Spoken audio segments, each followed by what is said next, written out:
sixième point, c'est la persévérance. La persévérance. La persévérance, c'est un peu comme ce que j'ai dit là. Vous multipliez, vous poursuivez plusieurs fois, vous devez arriver à ce point qu'on appelle la persévérance. Persévérer. Persévérer. Il n'y a rien qui arrive dans la vie si on ne persévère pas, c'est pas possible.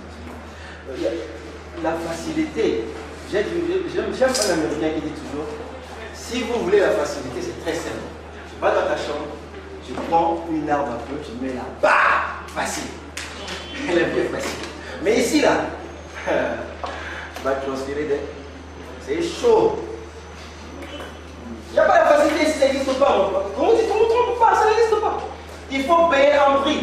Tout dans la vie, ça se croit, il y a un prix à payer. Il y a un prix à payer. Ne vous leurrez pas. Je ne suis pas là pour vous dire des conneries que non, tout ce que vous êtes là, si vous allez avec les techniques en fonction de votre vie. Non, c'est la pratique. Si vous ne persévérez pas, il n'y a rien. Persévérance, c'est le mot clé du succès. Il faut persévérer dans tout. Il a persévéré 9999 fois. Après, il a réussi. Ah, mais s'il n'était pas là, il n'y aurait pas la lumière. Vous prenez par exemple, qui connaît KFC? Vous connaissez KFC, non? Hein, le concurrent de McDo. KFC, Kentucky Fried Chicken. Les poulets frits de Kentucky. En fait, ça veut dire par Kentucky Fried Chicken. Les poulets frits de Kentucky. Ce type-là est devenu riche à l'âge de 75 ans. Colonel Sanders. C'est de son vrai nom. Il a réussi à être une multimilliardaire à la retraite. C'est-à-dire que là où tout le monde peut dire, il y a qu'à faire ceci, je suis au coffre. Mais c'est là où il a commencé une entreprise qui vaut des milliards aujourd'hui. Aujourd'hui, si vous partez en Europe, partout, vous allez toujours voir un KFC. Mais celui qui a fait ça, je vous assure, il a connu la richesse à 75 ans. Il est un cuisinier. Il avait une recette qu'il proposait.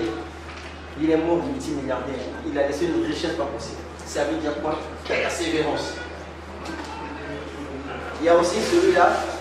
Je vais vous raconter une histoire, une anecdote qui va vous aider un peu dans ce que je vous dis. Il s'appelle Les Brown, c'est un Nord-américain. Les Brown, il raconte une histoire et dit la première fois qu'il devait chercher un emploi. Ça, c'est une technique pour utiliser. Et j'ai déjà essayé de pratiquer cette technique. Il dit il était convaincu qu'il devait animer dans une station de radio. Il est venu voir le chef. Il vient, il dit bonjour monsieur. Il dit bonjour. Moi c'est Les Brown. Je veux bien avoir un espace pour animer les équipes. On lui pose la question. Vous avez une expérience en journaliste? Il dit non, monsieur. Oh. Donc vous avez déjà fait le boulot. Est-ce que vous avez déjà fait le boulot là quelque part? Non. Il dit mais non, si vous me donnez le boulot, j'aurai l'expérience.